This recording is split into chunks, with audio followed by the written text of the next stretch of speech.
आज आज की इस वीडियो में हम फर्स्ट वर्ल्ड वार, इटली में फांसीवाद कौदे और जर्मनी में नाजीवाद कौदे को देखते हैं। यह वर्ल्ड हिस्ट्री सीरीज का तीसरा वीडियो है। इससे पहले दो वीडियो डल गए हैं जिसमें हम फ्रांस की क्रांति, अमेरिका की क्रांति, धर्म सुधार आंदोलन, औद्योगिक क्रांति इत्यादि से रिलेटेड वीडियो हैं। तो फिर हम फर्स्ट वर्ल्ड वार को स्टार्ट करते हैं।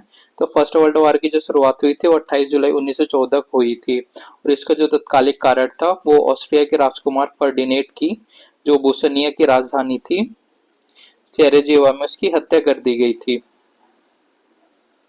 यह जो है प्रथम विश्व युद्ध का तत्कालिक कारण बना और इस युद्ध में जो संपूर्ण विश्व था वो दो कमियों में बढ़ गया था, मित्र राष्ट्र एवं धोरी राष्ट्र। और जो धोरी राष्ट्र का नेतृत्व जर्मनी ने किया था, इसमें जो है ऑस्ट्रिया, हंगरी और बल्गारिया हो गया, ये इटली इसमें शामिल नहीं था, ये थोड़ा मिसप्रिंट हो गया, बल्गारिया हो गया,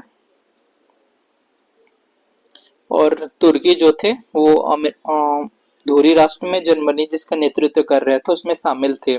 ऑस्ट्रिया, हंगरी, बल्गारिया और तुर्की। और साथ में जबकि मित्र राष्ट्र में था इंग्लैंड, जापान एवं संयुक्त राज्य अमेरिका, रूस एवं फ्रांस शामिल थे। और मित्र राष्ट्र में ही जो इटली शामिल था, यहाँ पे थोड़ा गलती से लिखा गया है, मित्र राष्ट्र में ही इटली शामिल था। सेकंड विश्व युद्ध जब हुआ था तब वो धुरी राष्ट्र जो है जर्मनी के साथ था, लेकिन फर्स्ट वर्ल्ड वार जो हुआ था उसमें ये जर्मनी के विरुद्ध में जो था इटली लड़ रहा था। तो प्रथम विश्व युद्ध के दौरान जो है जर्मनी पर रूस का आक्रमण 1 अगस्त 1914 को एवं फ्रांस पर आक्रमण जो है 3 अगस्त 1914 के दिन होता है। और प्रथम विश्व युद्ध की जो समाप्ति होती है वो 11 नवंबर 1918 को हो जाती है। इसमें जो है अमेरिका के राष्ट्रपति वुडरो विल्सन, ब्रिटिश प्रधानमंत्री लॉर्ड जॉर्ज और फ्रांसीसी प्रधानमंत्री जॉर्ज क्लेमेंसो की महत्वपूर्ण भूमिका रही। ये पूछा जाता है जब वहां पे पेरिस शांति सम्मेलन हो रहा था तो कौन से देश का प्रतिनिधित्व किसने किया था प्रथम विश्व युद्ध की समाप्ति के बाद। तो आपको इसमें याद रखना है कि इस समय जो अमेरिका का राष्ट्रपति वुडरो विल्सन था, ब्रिटिश प्रधानमंत्री लॉर्ड जॉर्ज था और फ्रांसीसी प्रधानमंत्री जॉर्ज क्लेमेंसो था। उसने जो पेरिस शांति सम्मेलन हुआ था उसमें अपने अपने देश के जो थे नेतृत्व कर रहे थे। और इसमें एक देश और सम्मिलित था जो इटली का था, और इटली के जो उस समय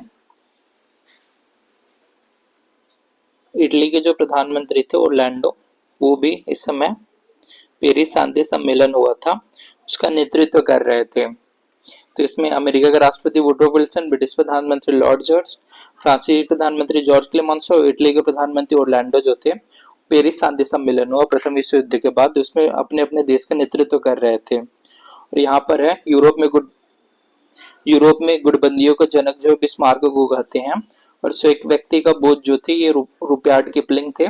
फिर रूस की सेना ने जापानी जहाज समझकर इंग्लैंड के जहाजों पर 1904-05 में आक्रमण किया था। इस घटना को जो डोगर बैंक की घटना कहते हैं। और प्रथम विश्व युद्ध के दौरान रूस की सेना ने को स्टीम रोलर नाम दिया गया था। तो स्टीम रोलर किनको नाम दिया गया था बोला जाएगा तो रूस की सेना को दिया गया था। फिर है प्रथम विश्व युद्ध जो है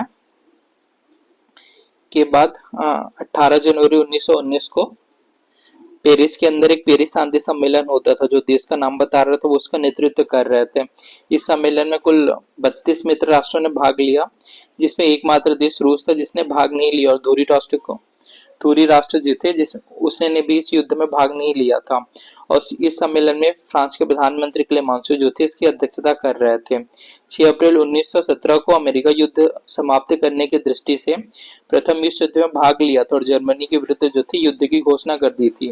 वर्साई की संधि जो हुई थी 28 जून 1919 को जर्मनी के साथ हुई थी, और वर्साई की संधि को राजमार्ग की डकैती हिटलर ने कहा था। फिर युद्धोपरांत जो है विश्व शांति की स्थापना के लिए अंतर्राष्ट्रीय राष्ट्र संघ की स्थापना जो 1920 में की गई थी। और प्रथम विश्व युद्ध के बाद अलग अलग देशों द्वारा जारी की गई पुस्तकें थी yellow France, white Germany, blue Britain, orange रूस के द्वारा, रेड ऑस्ट्रिया के द्वारा, ब्राउन जो है बेल्जियम के द्वारा। फिर 1911 में फ्रांस ने अपना पैंथर जहाज जर्मनी के आगिदर बंदरगाह पर भेजा था और इसमें जर्मनी को झुकना पड़ा। इस घटना को जो है आगिदर कांड कहते हैं। 1912 में रूस ने समर्थन कर बाल्कन संघ का निर्माण किया था और 1912 में ही प्रथम बाल्कन युद्ध हुआ था जिसमें तुर्की की पराजय हुई और 1913 में जो है लंदन की संधि करनी पड़ी थी और 1913 में द्वितीय बाल्कन युद्ध हुआ जिसमें बुल्गारिया की हार हुई और बुखारेस्ट की संधि करनी पड़ी। प्रथम विश्व युद्ध में पूर्णतः निर्दोष राज्य बेल्जियम था। तो यहाँ पूछा जाता है प्रथम बाल्कन युद्ध कब हुआ, तो 1912 में हुआ था जिसमें तुर्की की पराजय के बाद लंदन की संधि हुई थी और 1913 में द्वितीय बाल्कन युद्ध हुआ था जिसमें बुल्गारिया की हार के बाद बुखारेस्ट की संधि हुई थी। तो दोनों जो एग्जाम में बहुत पूछे जाते हैं। अब हम जर्मनी में नाजीवाद के उदय को देखते हैं। इसमें जो है नाजीवाद फांसीवाद का जर्मन रूप था और जर्मनी में नाजी दल का उत्थान जो है हिटलर के नेतृत्व में हुआ था। 1920 में हिटलर ने नेशनल सोशलिस्ट पार्टी या नाजी दल की स्थापना की तथा वर्ष 1933 में है वो जो जर्मनी का प्रधानमंत्री बन गया जो हिटलर है वो। और नाजी दल का मुख्यालय था जर्मनी के जो थे म्यूनिक नगर में था। नाजी दल का संस्थापक हिटलर था और नाजी दल का आदि संस्थापक जो था डैगर सेलर था। नाजी दल का प्रतीक चिन्ह स्वास्तिक था। एग्जाम में पूछा जाता है कि नाजी दल का चिन्ह क्या था, प्रतीक चिन्ह तो स्वास्तिक था। आगे चलकर जो है नाजी दल की पुनर्स्थापना जो है 1925 में हुई थी। क्योंकि नाजी दल जो है 1923 में अवैध घोषित कर दिया गया था इसलिए इसकी पुनर्स्थापना जो 1925 में हुई थी। नाजी दल के सैनिक दल को दो भागों में बटा था, आक्रामक सशस्त्र दल और सुरक्षा सैनिक दल था। आक्रामक सशस्त्र दल जो सैनिक भूरे रंग की कमीज पहनते थे और वहां पर स्वास्तिक चिन्ह वाली पट्टी बांधते थे जिसका जो नेतृत्व कर रहा था अर्नेस्ट रोहम कर रहा था। और सुरक्षा सैनिक जो थे वो काली कमीज पहनते थे जिस पर खोपड़ी के चिन्ह बने होते थे। इसका नेतृत्व जो है हेनरिक हैमलर था, जिसका जो नेतृत्व कर रहा था वो हेनरिक हैमरल कर रहा था। और इस समय जो राष्ट्रपति था वो हिंडनबर्ग था। हिटलर और उसके समर्थक को फ्यूरर के नाम से जानते हैं। तो फ्यूरर के नाम से किन्हें जानते हैं पूछा जाएगा, तो हिटलर और उसके समर्थक को जो था फ्यूरर के नाम से जानते हैं। उसके अनुयायी जो है वहां पर स्वास्तिक का चिन्ह लगाते थे। उसने गुस्टापो की स्थापना की थी। जो गुप्तचर पुलिस जो रहते थे वो विभाग का गठन किया। गुस्टापो क्या थे, गुस्टापो जो थे गुप्तचर पुलिस थे। फिर चांसलर बनने के बाद जो है हिटलर ने राष्ट्रसंघ की सदस्यता त्याग दी थी और जो है 1935 में पुनः सशस्त्रीकरण की घोषणा की। एक राष्ट्र एक नेता का नारा जो था हिटलर ने दिया था। उन्होंने अपनी आत्मकथा लिखी जिन्हें माइकफ या मेरा संघर्ष के नाम से जाना जाता है, जिन्होंने जेल में लिखी थी हिटलर ने वो। और हिटलर को जो था लैंडवर्ग जेल में 5 वर्ष करवा दिया गया था। इसी जेल में जो है हिटलर ने अपनी पुस्तक मेरा संघर्ष माइकफ लिखी थी। फिर रोम बर्लिन टोक्यो दूरी का निर्माण जो हुआ था 6 नवंबर 1937 को हुआ था। नाइट ऑफ ब्रोकन ग्लास की घटना 1938 में हुई थी और हिटलर ने 30 जनवरी 1933 को हिंडलबर्ग के द्वारा जर्मनी का चांसलर जो है हिटलर को बनाया गया था। हिंडलबर्ग जो था उस समय जर्मनी का राष्ट्रपति था। फिर हिटलर ने राज्य संस्कृति मंडल का अध्यक्ष था वो गोबिल्स था। हिटलर ने पोलैंड के जो डेजिंग बंदरगाह नामक स्थान पर डेजिंग बंदरगाह जो था वहां 1 सितंबर 1939 को आक्रमण कर दिया। इसी दिन द्वितीय विश्व युद्ध जो है सेकंड वर्ल्ड वॉर की शुरुआत हो जाती है। और 15 सूत्री नाजी कार्यक्रम की रचना जो थे ग्रेफिट फीडर ने की थी। शुद्ध रक्त आर्य का सिद्धांत जो था नाजीवाद की प्रमुख विशेषता थी और हिटलर के उदय का मुख्य कारण था विश्व में जो आर्थिक मंदी आई थी 1927 के टाइम, वही जो है हिटलर के उदय का प्रमुख कारण बना था। स्वामी भक्त रहो और गोली खाने को तैयार रहो, ऐसा जो था हिटलर ने कहा था। और म्यूनिक समझौता जो हुआ था वो 1938 में हुआ था। इसमें रूस ने भाग नहीं लिया था। इसी सम्मेलन में जो है इंग्लैंड के प्रधानमंत्री चैम्बरलेन ने कहा था मैं सम्मान के साथ शांति लाया हूँ। ये जो है म्यूनिक समझौता 1938 में इंग्लैंड के प्रधानमंत्री चैम्बरलेन ने कहा था। और हिटलर के अंगरक्षकों का मुखिया जो था हेनरिक हिमलर था और विदेश मंत्री जो था टैलरा था। इसमें हम इटली में फांसीवाद के उदय को देखते हैं।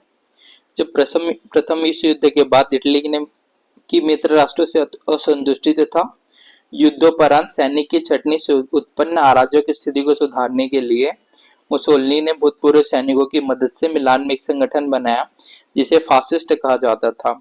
और फासिस्ट दल के स्वयंसेवक जो थे काली कमीज पहनते थे।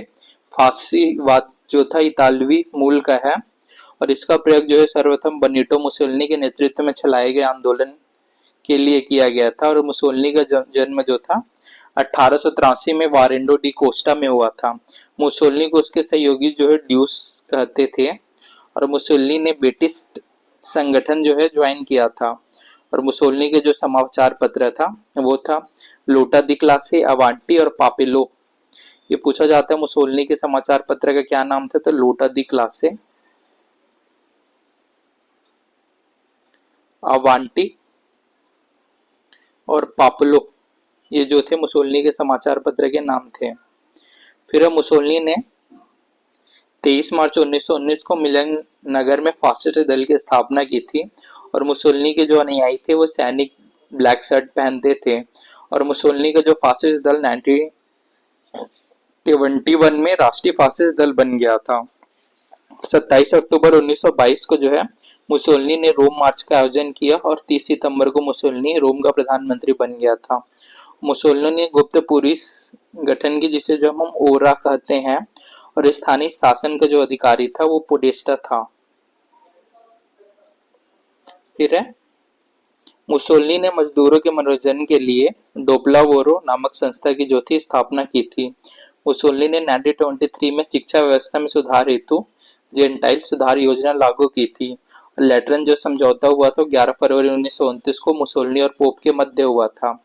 और यह फांसीवाद राज्य की शक्ति सर्वोच्चता पर जो है बल देती है। फांसीवाद अथवा मुसोलिनी का नारा था विश्वास करो, आज्ञा पालन करो और लड़ो। और फांसीवादी पार्टी का चिन्ह था कुल्हाड़ी बंधी हुई जो छड़ियों का गट्ठर था, वो फासिस्ट पार्टी का जो था वो चिन्ह था। जैसे नाजीवादी पार्टी का चिन्ह था स्वास्तिक, वैसे फांसीवादी का चिन्ह था कुल्हाड़ी से बंधी हुए जो छड़ियों की गट्ठी थी, वो फांसीवाद का चिन्ह था। और फिर है मुसोलिनी ने कहा था कि यदि संपूर्ण अबिसिनिया मुझे चांदी की थाली में रखकर प्रस्तुत किया जाए तब भी मैं उसे जो है अस्वीकार करूंगा। और मुसोलिनी ने 10 जून 1939 को द्वितीय विश्व युद्ध के दौरान मित्र राष्ट्रों के विरुद्ध जो है युद्ध की घोषणा की थी। मुसोलिनी को ड्यूस नास से पुकारा जाता था। और मुसोलिनी की हत्या जो है 1945 में वैलेरिया द्वारा की गई थी। ये जो है इटली में फांसीवाद हो गया।